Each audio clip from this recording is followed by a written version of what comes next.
Bonsoir et bienvenue à tous dans ce journal. Au sommaire de l'actualité ce vendredi. Mention passable pour les municipales et législatives de février et mars 2020. Le processus électoral était en évaluation ce vendredi à Elekam. Les bons points et les mauvais points, c'est à suivre dans ce journal.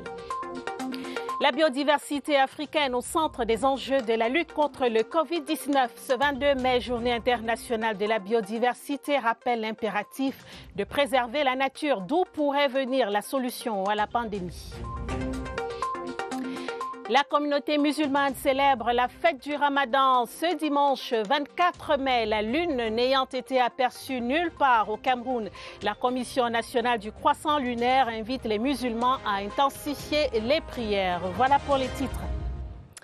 Et merci de nous rejoindre sur la CRTV. Les élections municipales et législatives de février et mars dernier.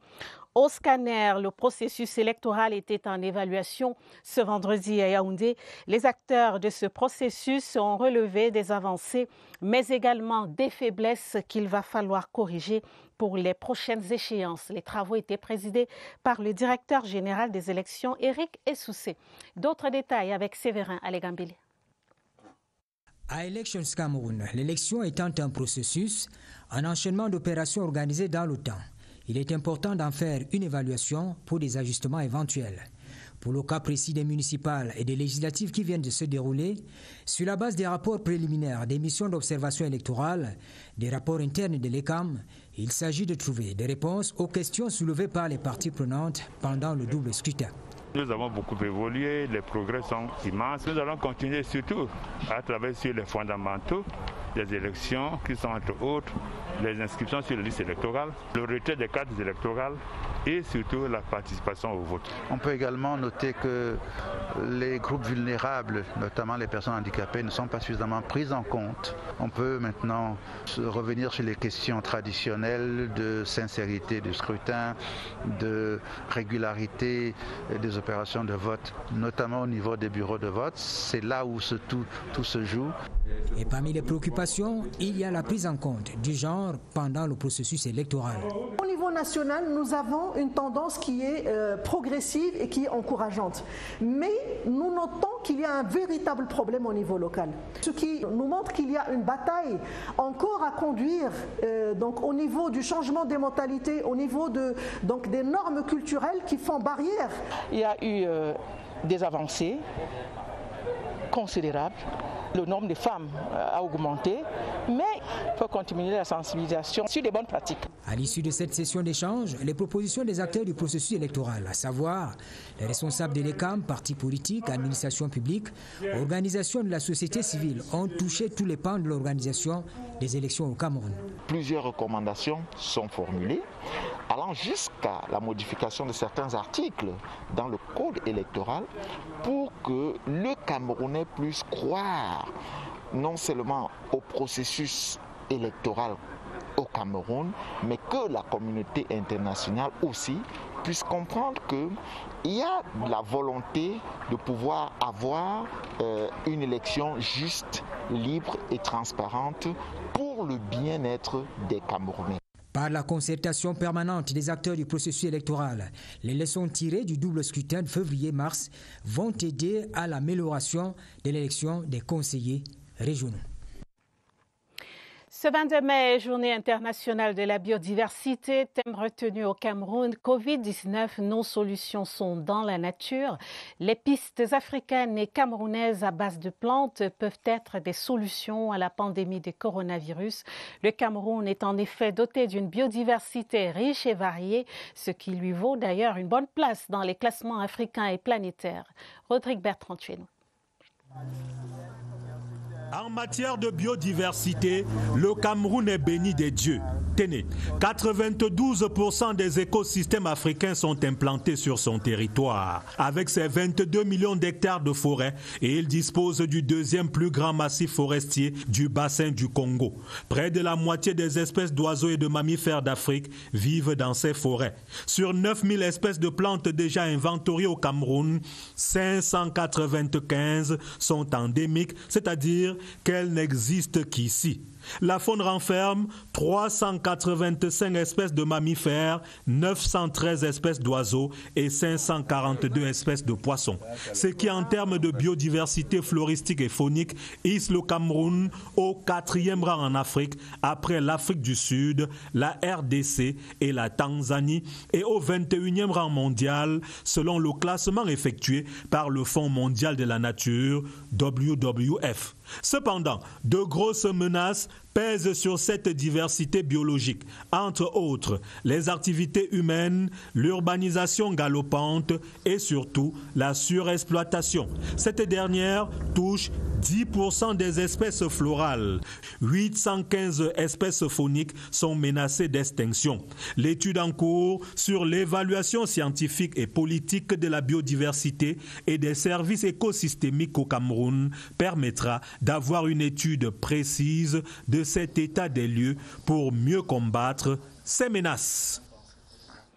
Et je vous propose maintenant d'écouter le ministre de l'Environnement, Ailé Pierre, qui a fait une déclaration ce 22 mai à l'occasion de la Journée internationale de la biodiversité. Écoutons-le dans cet extrait sélectionné par Rodrigue Bertrand-Tueno. Ce thème de la journée reflète l'importance de la nature et de sa riche diversité biologique dans le maintien des moyens de subsistance des communautés, en fournissant le nécessaire à leur alimentation, aux besoins énergétiques et aux médicaments. Dans le contexte actuel de crise sanitaire, alors que le monde entier peine à trouver un traitement adéquat contre le Covid-19, les pistes africaines et camerounaises, à base de plantes médicinales, entendant les essais cliniques nécessaires, démontrent déjà l'efficacité des solutions que nous offre cette nature généreuse, qui fournit par ailleurs l'essentiel des éléments exploités par les industries agroalimentaires, cosmétiques, pharmaceutiques, etc. La ville de Ngoumou, dans la Mefou-et-Akono, désormais dotée d'une permanence parlementaire, un cadre de travail qui permettra aux populations de la localité d'échanger avec leurs élus, le député RDPC Angelbert Essomba Bengono. La cérémonie d'inauguration s'est déroulée en présence de plusieurs personnalités. Michel Renaud-Wanja. Être davantage aux côtés et à l'écoute des populations de la Mefou-et-Akono est le principal engagement que s'est fixé Angelbert Essomba Bengono, député RDPC à l'Assemblée nationale. Un engagement qui vient d'être matérialisé par la construction d'un secrétariat parlementaire en Ngoumou. C'est d'ici que je partirai pour aller sur le terrain rencontrer les populations. C'est d'ici que je partirai pour aller aux cérémonies officielles. C'est d'ici que je partirai pour rencontrer les maires, les élus locaux, les chefs traditionnels, les autorités administratives des autres arrondissements du département de la Mefou-et-Akono. Le bâtiment inauguré au cours d'une cérémonie officielle facilitera les rencontres entre les populations de la Mefou-et-Akono et l'élu du peuple. Vient une fois de plus montrer aux populations qu'il est leur représentant à l'Assemblée nationale en faisant inaugurer ce bureau.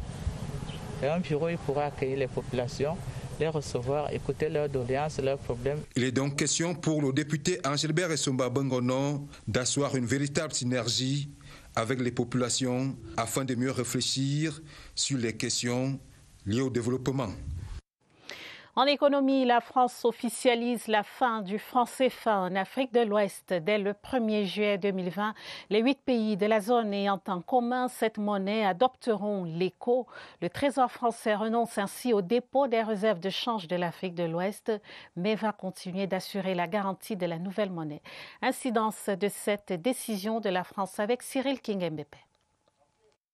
Le Trésor français se désengage de la gestion du franc CFA en Afrique de l'Ouest. L'incidence positive ne va pas être perçue dès le 1er juillet 2020, mais c'est un acte de maturité économique pour ces 8 pays africains. Bonne nouvelle parce que les Africains vont reprendre la gestion autonome de leur monnaie, qui est un instrument important de gestion macroéconomique. Bonne nouvelle parce que les Africains se sentent désormais capables de prendre des mesures autonomes. Le changement ne va pas intervenir dès le lendemain. Alors c'est un travail de fond. Pour que la monnaie puisse porter ses effets sur l'économie, il faudrait que l'économie puisse être bien structurée. Il est maintenant urgent d'engager des actions de formation pour donner de l'envergure à cette nouvelle monnaie. La première chose à faire, c'est de renforcer leur capacité de gestion monétaire. Parce que maintenant, les conseillers techniques français et les administrateurs français ne feront plus partie de la gouvernance de leur banque centrale. Il faut donc renforcer rapidement les capacités nationales de ces différents pays pour se prendre en charge à 100%. La loi du marché, une autre exigence pour la réussite. À gérer la monnaie en fonction de l'offre et de la demande, de ne pas s'accrocher seulement à la parité fixe avec l'euro. Il faudra qu'ils apprennent donc à faire le open market, gérer les taux d'intérêt, gérer le taux de change par eux-mêmes. Est-ce qu'il faut maintenir un taux d'échange fixe de peur de glisser vers une monnaie forte puisqu'il ne va pas changer ce taux d'échange, ou alors de choisir un taux d'échange flottant qui s'adapte à la conjoncture internationale. Les 14 pays de l'Union économique monétaire ouest-africaine peuvent ainsi librement avancer vers leur monnaie commune. Travaux d'entretien de l'axe Garoua-Mayosala sur la nationale numéro 1. Le taux d'avancement affiche 87%. Constat du délégué régional des travaux publics pour le Nord, Alphonse Danoué, évaluait le chantier. La mise en œuvre des prescriptions du ministre des Travaux publics relatives à l'achèvement des travaux sur cet axe routier. La correspondance de Claver Pascal Ndanga à Garoua. Ouvriers, techniciens, ingénieurs et engins, la manœuvre pour parachever le tronçon Gouna-Mayosala sur l'axe Garouanga-Oundéré qui affiche désormais fière allure. Nous sommes en train d'exécuter la mise en œuvre du béton bitumineux sur une épaisseur de 7 cm sur les zones que nous avons préalablement fraisées. Nous sommes en train de mettre tout en œuvre pour que dans un futur très proche ou plus tard dans un mois, tout soit directement achevé. Les travaux d'entretien confortatif lourds sur cet important axe du corridor Douala-N'Djamena ont pris un coup d'accélérateur grâce à la mise en place des outils de performance comme cette station d'enrobage de Ouromanda qui tourne à plein régime, facilitant la production du bitume. Cette production d'enrobé de 20 camions tous les 2 jours nous permettent de générer avec ce qui est mise en œuvre dans le chantier, 11% d'avancement des travaux. Donc ce rendement est un rendement assez performant. En plus du confort, la sécurité des usagers s'est considérablement améliorée. Ça a vraiment beaucoup changé. On remercie vraiment le gouvernement pour avoir fait effectuer le travail sur le terrain. Avant, c'était le parcours du combattant et cette fois-ci, je trouve qu'il y a un grand changement. À date, le taux d'avancement des travaux réalisés se situe à 87%. Donc nous sommes à 13 points de l'achèvement de ce chantier et nous sommes actuellement inscrits dans les dispositions de la réception provisoire qui interviendra dans les jours à venir. En rendant plus fluide la circulation sur la nationale numéro 1 qui draine un important trafic des personnes et des biens, il s'agit surtout de favoriser le développement des localités greffées sur ce couloir routier. Dans le domaine de la coopération au Cameroun, l'État d'Israël entend appuyer et apporter son expertise dans le domaine de la formation professionnelle des jeunes Camerounais.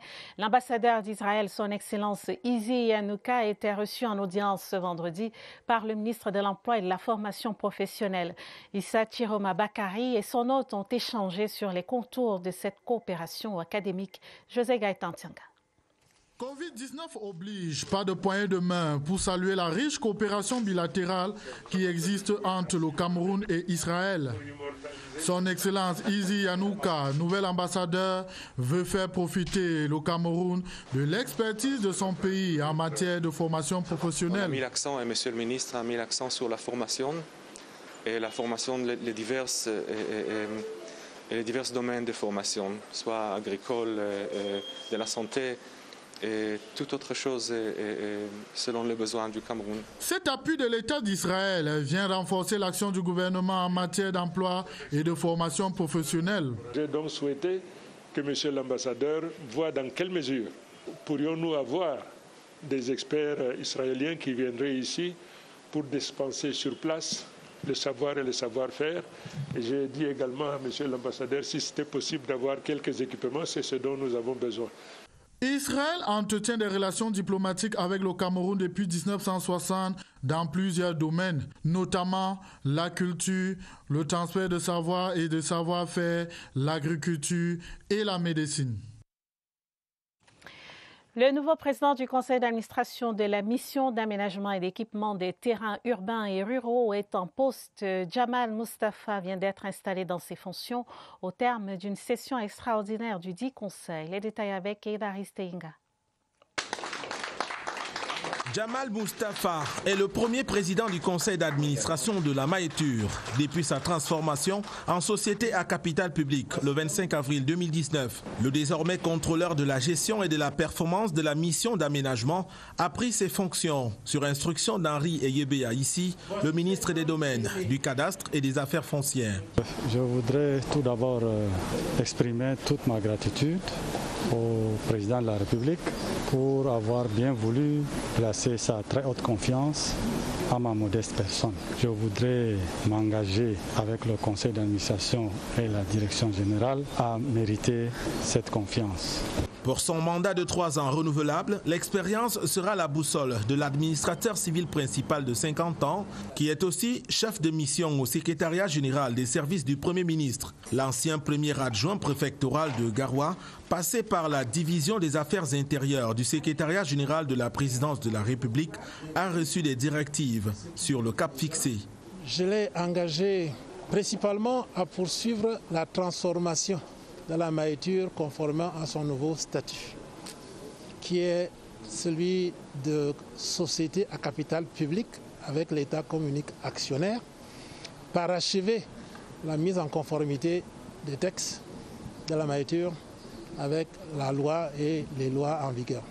La franche collaboration avec le directeur général Louis-Roger Manga conduira à l'avènement de la Maïtur New Look. C'est l'une des priorités.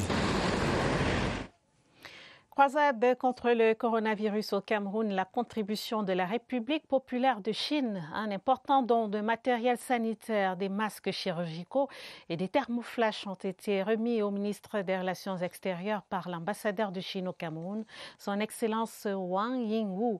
Le jeune Mbela Mbela a demandé en retour aux diplomates chinois de transmettre la reconnaissance du président Paul Biya à son homologue chinois Xi Jinping. Les détails avec William Badi. La solidarité entre amis, davantage renforcée en ces temps de pandémie de Covid-19. Ce 18 mai 2020, c'est un partenaire et ami du Cameroun qui s'est présenté au ministère des Relations extérieures, muni d'un important don matériel. La Chine, par le biais de son ambassadeur au Cameroun, son Excellence Wang Yingwu, fait donc d'une cargaison constituée de 1000 masques KN95, 14 000 masques chirurgicaux, 20 thermomètres sans contact et 50 thermomètres électroniques. Le don, destiné au ministère des Relations extérieures, a été réceptionné par le chef du département ministériel, le jeune Mbela Mbela. Ce don, somme toute symbolique, vient en réalité magnifier et traduire l'excellence des relations d'amitié et de coopération qui lient le Cameroun à la Chine depuis le 26 mars 1971, date à laquelle la Chine et le Cameroun ont établi les liens diplomatiques. En retour, le ministre des Relations extérieures, le jeune Mbela Mbela, a demandé au plénipotentiaire chinois de transmettre au président Xi Jinping la reconnaissance particulière du président Paul Biya pour cette marque de solidarité. La sensibilisation sur le port systématique du masque monte d'un cran à Kribi dans le sud. Une descente conjointe de certains élus locaux de la cité balnéaire a permis de densifier la sensibilisation sur les mesures barrières. Une opération coordonnée par le sénateur Grégoire Mbamba et le maire de la ville, Guy-Emmanuel Sabikanda. Daoud Mouliom, CRTV Sud à Kribi. Réveil sous contrôle et répression pour les populations de Kribi. Au-delà d'une simple recommandation, le port obligatoire du masque entre dans sa phase coercitive. Dans les marchés, agences de voyage, débarcadères, restaurants et débits de boissons, les clients passent au scanner. À pied, à bord de moto ou de voiture, le cache-nez se confond au laisser-passer. L'avoir par devers soi ne suffit pas, il faut le porter. C'est une opération pour réveiller les esprits des uns et des autres et contraindre les uns et les autres à porter le masque. C'est un problème de santé publique. Donc nous ne pouvons pas accepter que les gens se comportent comme des voyous pour détruire la santé des autres. Nous disons à nos invités qui viennent passer un séjour à Kribi d'apporter leur masque. La descente de ce vendredi matin est une action conjointe des élus de Kribi, dont le maire de la ville, Emmanuel Sabikanda, et le sénateur Grégoire Mbamba. Pour la première grande sortie, nous sensibilisons et pour ceux qui sont récalcitrants, nous faisons la répression. Dans le cadre d'une mairie, et nous avons ce devoir de protéger notre ville. Les mairies d'arrondissement assurent le relais de cette action coercitive qui devrait monter en puissance.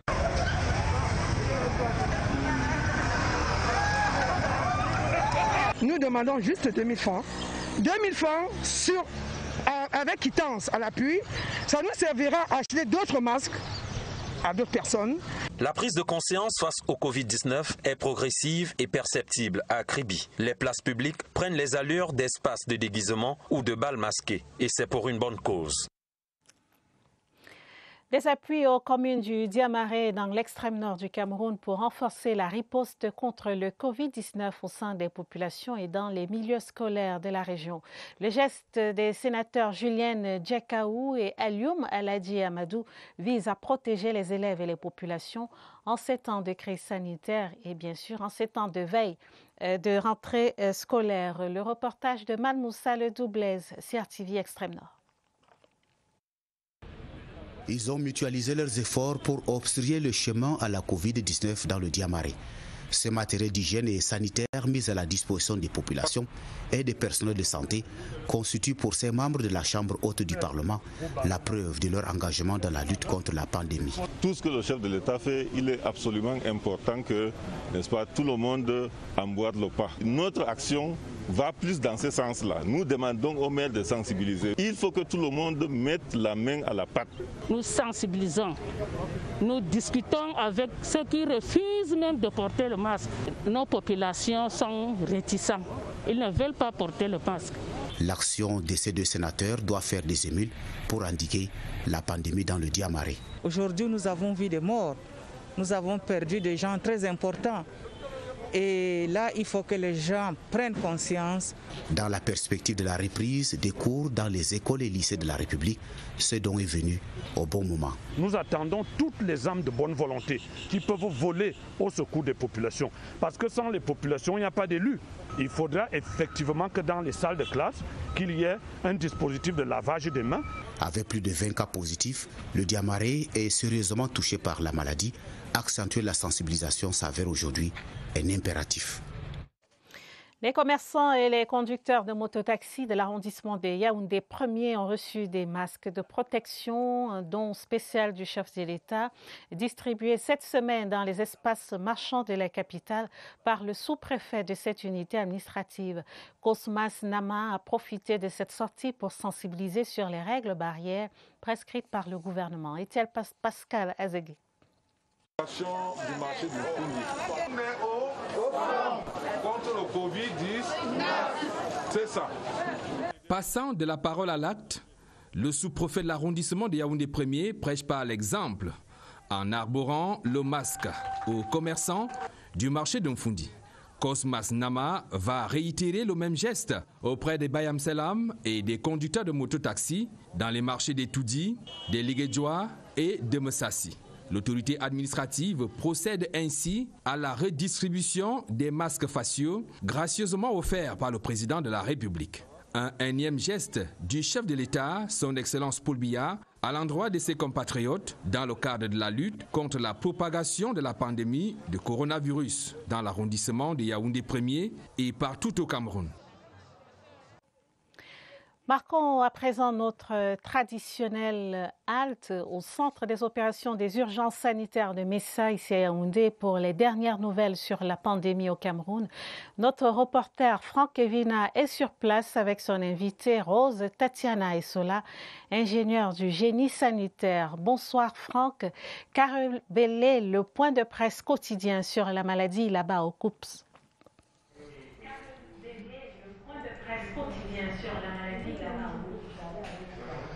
Bonsoir Karine Olive Yabit. Le point de presse quotidien sur la pandémie a révélé de nouvelles guérisons, 14 pour être plus exact, mais aussi de nouvelles contaminations, une centaine en ce vendredi. Des chiffres qui démontrent d'une part que la maladie est bel et bien curable et d'ailleurs selon le ministère de la Santé publique, plus de 60% des personnes infectées jusqu'ici au coronavirus ont recouvré la santé au Cameroun. Mais ces chiffres révèlent aussi, plus précisément se portant sur les nouvelles contaminations, que la pandémie est toujours parmi nous et elle est dans sa phase de contamination communautaire. Il faut donc faire extrêmement attention, observer scrupuleusement les gestes barrières et les mesures édictées par le gouvernement. Notre invité de ce soir fait partie de ces personnes en première ligne lors des opérations de terrain. On les a souvent vues couvertes de la tête aux pieds, tels des cosmonautes, pour désinfecter, assainir. Rose Tatiana Essola, bonsoir. Bonsoir. Vous êtes ingénieur du génie sanitaire, hygiéniste donc, mais dans votre jargon, vous préférez le mot watch. À quoi cela renvoie-t-il? À quoi cela renvoie? Il est d'abord question ici de définir le terme wash, qui est un terme anglais qui signifie Water, Sanitation and Hygiene, traduit en français par eau, hygiène et assainissement. D'où le WASH, c'est ce professionnel en eau, hygiène et assainissement qui a pour mission la protection des équipes qui descendent sur le terrain, la protection de l'environnement et la protection de la communauté. Alors, on vous a souvent vu sur le terrain, mais plus précisément, dans quel domaine intervenez-vous dans cette riposte contre le Covid-19? Oui, le WASH accompagne les différentes équipes sur le terrain. Il accompagne l'équipe d'intervention rapide, il accompagne l'équipe de prise en charge. Ce qui concerne l'équipe d'intervention rapide, il les accompagne lors des enquêtes épidémiologiques, il les accompagne lors des prélèvements, lorsqu'il s'agit de désinfecter des fossats ayant reçu des malades de Covid+. Et ils sont aussi chargés de décrètement des corps Covid et d'accompagnement du personnel de la mairie lors des enterrements sécurisés et dignes. Avec tout ça, on se rend compte que c'est un travail à haut risque, à toucher permanemment des objets souillés, à fréquenter les personnes infectées. Comment faites-vous pour ne pas vous-même être contaminé par le virus? Oui, notre maîtrise de la prévention et des contrôles des infections nous amène à respecter les mesures de protection à travers le lavage des mains, l'hygiène respiratoire, le port correct des épis. Et puis, équipement de protection individuelle, oui. Donc, on va citer les gants, calottes, combinaisons sur blouse, sur chaussures, bottes et autres. Et il y a cet exercice très délicat du retrait de ces équipements de protection individuelle, parce que c'est à ce niveau qu'on peut être facilement contaminé. Bien évidemment, on peut s'habiller sans respecter tout un protocole, mais lors du retrait des épis, la plupart des temps, c'est là que le wash est exposé à la contamination. Celui-ci alors doit respecter pas à pas tout le protocole, c'est-à-dire l'hygiène des mains, puisque c'est l'hygiène des mains qu'il faut pratiquer du début jusqu'à la fin. Oui. Et tout cela a nécessité une formation particulière en cette période de Covid-19 ou tout simplement il s'agissait d'être hygiéniste et on devient wash? Oui, en plus de notre formation génie sanitaire, on a eu à être recyclé spécifiquement sur le Covid-19 et à recevoir certains briefing, oui, et formation venant de la délégation avec l'appui de certains partenaires. Merci à vous, Rose Tatiana Essola. Je rappelle que vous êtes ingénieur du génie sanitaire, hygiéniste, ou si vous voulez, WASH. Karine Olive Yabit, c'est tout ce que nous vous avons réservé ici au Centre des opérations des urgences sanitaires de Yaoundé, le QG de la lutte contre le coronavirus au quartier Messa. À vous, Mbaladou. Merci beaucoup, Franck. Merci également à votre Invité Rose Tatiana Essola, ingénieure du génie sanitaire. À demain pour d'autres informations. Les populations de la Mémé dans le sud-ouest invitées à respecter scrupuleusement les mesures barrières pour barrer la voie au Covid-19. Elles viennent de recevoir des dons du sénateur Andrew Mofa-Oté et de l'honorable Lawson Tabot-Bakia. Ces dons vont contribuer à freiner la propagation du virus. Elisabeth Nathalie Son de CRTV Sud-Ouest. Dans le gibecière, des seaux, des cartons de savon, près de 6000 masques, des sacs de riz, de sucre, de sel, entre autres. Le don du sénateur Andrew Mofa-Oté vient ainsi donner un plus dans la lutte contre cette pandémie et contribuer au bien-être des populations de la Mémé. Pour l'honorable Tabot Lawson Bakia, qui est également donateur, ce geste est une reconnaissance à l'endroit de la jeunesse du département de la Mémé. Cette cérémonie de distribution a connu la présence des autorités administratives locales. La communauté musulmane présente va ainsi recevoir une partie de ces dons pour un accompagnement durant leur période de jeûne. La Commission nationale du croissant lunaire informe les musulmans du Cameroun que le croissant lunaire devant marquer la fin du mois de Ramadan 2020 n'a été aperçu nulle part au Cameroun en ce soir de vendredi 22 mai 2020. Par conséquent, le mois de Ramadan sera complété à 30 et la fête aura lieu dimanche 24 mai. Cette démarche est conforme à la parole du prophète Mohammed, paix et salut sur lui, selon laquelle « Jeûnez et rompez votre jeûne à la vue du croissant. S'il est voilé, complétez le compte à 30. » La Commission nationale du croissant lunaire, seul organe habilité à valider et annoncer l'information sur le début et la fin du mois de Ramadan, invite les musulmans à intensifier les prières et les invocations pour la consolidation de la paix, la stabilité et la santé dans notre pays. C'est un communiqué signé du porte-parole de la Commission nationale du croissant lunaire, l'imam Prof Souleymane. C'est fait à Yaoundé ce 22 mai 2020. Et après un mois d'abstinence, d'adoration et de dévotion à Allah, les fidèles musulmans s'apprêtent donc à célébrer l'Aïd el-Fitr, la fête du Ramadan, qui intervient cette année dans un contexte particulier en raison de la pandémie de coronavirus. Les responsables religieux des arrondissements de Yaoundé 1er et 2e ont dévoilé ce jour leur dispositif anti-Covid-19. Voyons cela dans ce reportage de Sadou Mamoudou. Limitation, restriction, voire mise en quarantaine des offices religieux le jour de l'Aïd. La palette de choix est imposée par la crise sanitaire.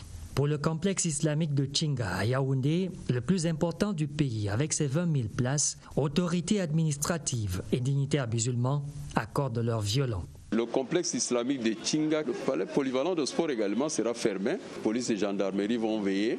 Dans les mosquées retenues, il y a ici la grande mosquée de la briqueterie, celle de la cité verte et il y a celle de la centrale numéro 2 vers Total. Ce qui tient pour le 2e arrondissement de la ville de Yaoundé vaut tout autant pour le 1er. De diversifier ou alors d'augmenter le nombre de mosquées célébrant cette prière afin de réduire la concentration humaine, de prier tôt et de raccourcir la dite prière. Nous allons nous retrouver, mes collaborateurs des forces de maintien de l'ordre et moi-même, pour essayer d'implémenter toutes ces mesures-là le jour dit. Mais je fais totalement confiance à mes populations d'obédience musulmane parce que c'est des hauts responsables. Le respect des mesures barrières confine les dames, les enfants et une bonne partie des chefs de famille à domicile pour une célébration sans risque d'oxygénothérapie. Une autre possibilité en ces temps où rôde le virus tant redouté. Plus de 1500 paquets alimentaires distribués ce vendredi aux personnes nécessiteuses de la communauté musulmane de Yaoundé.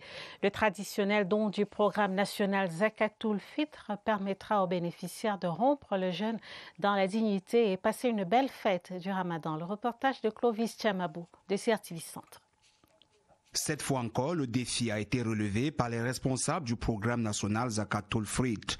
La collecte des aumônes de purification du jeûne du Ramadan permettrait à plus de 1500 ménages d'être pleinement de la fête malgré la menace du coronavirus. Cette année, c'est la première fois que nous menons ce programme dans un cadre spécifique marqué par cette pandémie de coronavirus qui a plombé toute la société. Au départ, on avait des craintes, mais par la grâce de Dieu, on a pu, n'est-ce pas, collecter un grand nombre de Zakatul Fitr, environ 1535 paquets. Des kilos de riz, de l'huile raffinée, des paquets de sucre et de spaghettis et des boîtes de tomates. Les tables seront garnies, assurément. Je suis très fière. Nous allons faire peut-être une semaine sans faire la recette, donc il nous a aidé beaucoup. Je remercie le Seigneur de nous avoir permis de recevoir ce Zakat al-Fitr. Alhamdulillah, on va bien passer la fête. Des bénéficiaires qui ont également été sensibilisés relativement aux mesures barrières visant à limiter la propagation du coronavirus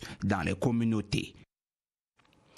Pas de manifestation publique de fin du Ramadan dans la région de l'extrême nord cette année. La décision des ministres du culte musulman soutenue par les autorités administratives.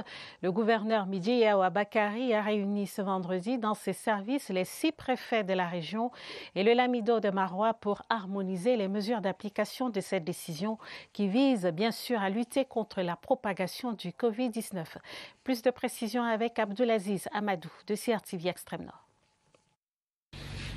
Ce n'est pas une hérésie, mais une décision qui vise à protéger la communauté musulmane de la pandémie du Covid-19.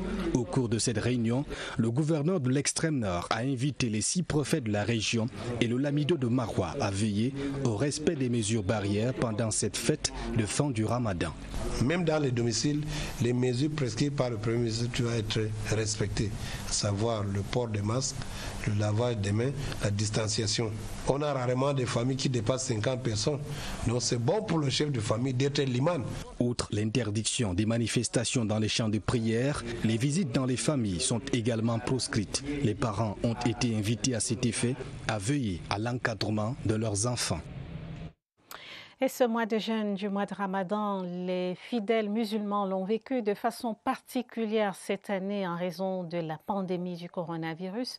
Dans les mosquées à Douala, comme partout ailleurs, le nombre de fidèles a été limité et les habitudes fraternelles proscrites pendant la prière. Christ Patricia Luluga à Douala.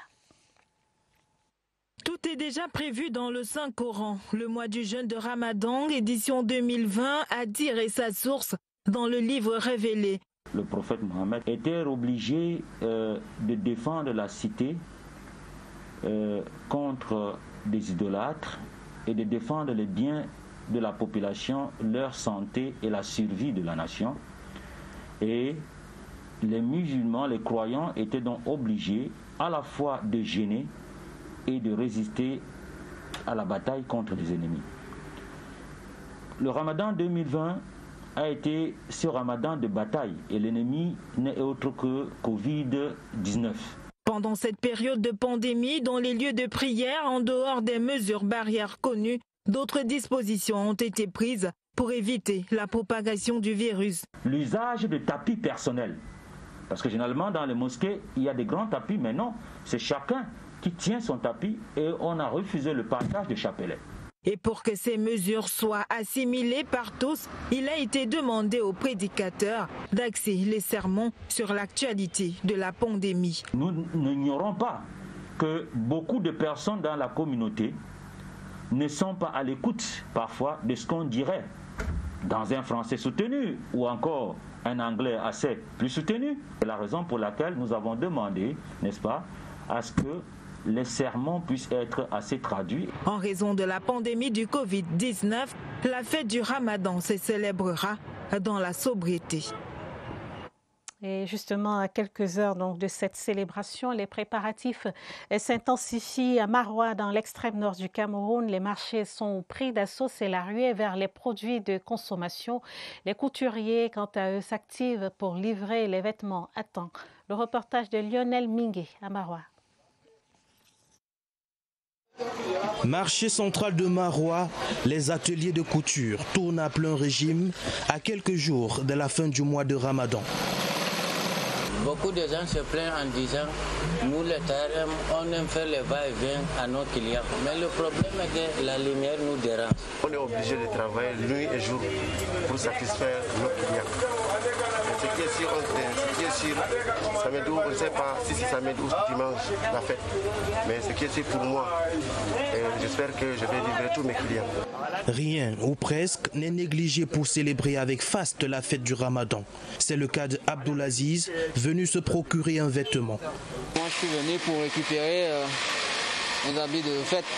Je suis satisfait du travail. Simple, tout à fait banal, rien d'extravagant. Côté gastronomie, les étals connaissent également une effervescence peu ordinaire, car les familles se ravitaillent en vivres frais et autres produits alimentaires nécessaires pour les réjouissances.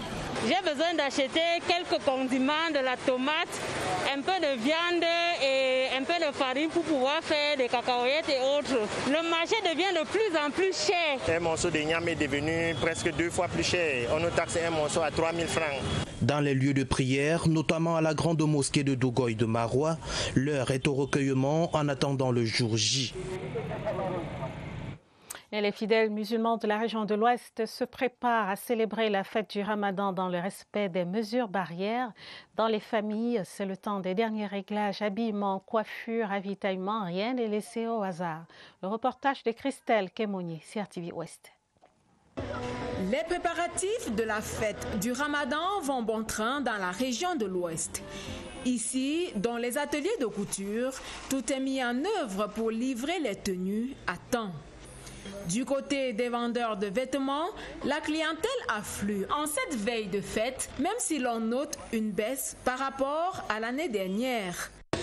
On a quand même quelques clients. Quand la fête s'approche, pour vous dire la vérité, durant tous les mois-ci, il n'y a aucune activité qui a vraiment un marché.